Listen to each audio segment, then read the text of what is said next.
Salut, c'est Soléa. Alors, bienvenue au Dimanche Tarot, en partenariat avec Lecture Bavardage, le groupe super dynamique pour la lecture, que vous pouvez trouver dans les commentaires en bas. Là. C'est une page Facebook, un groupe Facebook, pardon.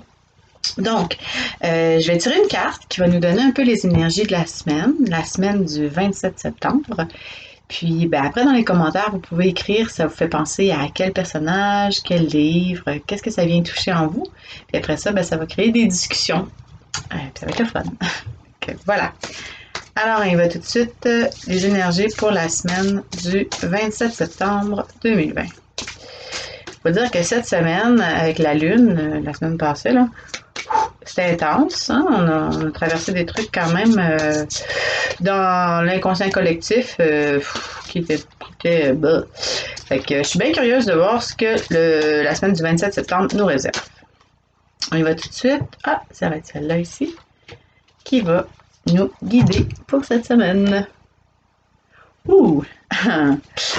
Alors, on a le 10 de bâton. Donc, cette carte-là, c'est une carte, c'est la carte oppression.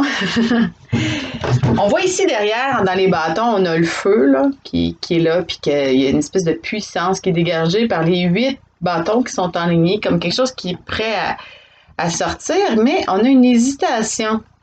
Les 2 bâtons qui sont par-dessus, ils sont une espèce d'hésitation, puis on ne sait pas trop sur quel cheval danser, c'est ça qui me vient, mais bon. Mais on ne sait plus trop comment s'enligner. C'est comme si cette semaine, c'est possible que vous sentiez qu'il y a beaucoup d'hésitation, vous hésitez tout le temps entre 2 affaires, vous êtes comme entre 2 chaises.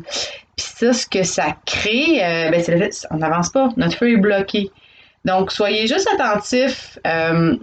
Si cette semaine, vous remarquez que vous êtes comme branlé dans le manche, c'est ça, danser entre les chevaux, je sais pas ce que ça voulait dire, mais bon. Si vous sentez que vous hésitez tout le temps de 2 choses, c'est comme ben c'est un peu les énergies qui sont là. Fait que moi, j'aurais tendance à dire, faites juste choisir un des 2 chemins, puis allez-y. Parce que le fait d'hésiter, ben ça fait que vous êtes jamais dans l'action.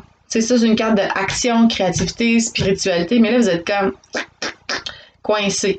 Fait que c'est vraiment l'hésitation entre deux situations, entre 2 personnes, entre 2 emplois, entre 2 choses qui pourraient vous propulser. Alors, voilà, écrivez dans les commentaires à quoi ça vous fait penser, puis on se revoit la semaine prochaine. Voilà, voilà. On continue, on lâche pas. L'automne est ardu, mais on va passer au travers. Tourlou! Bye!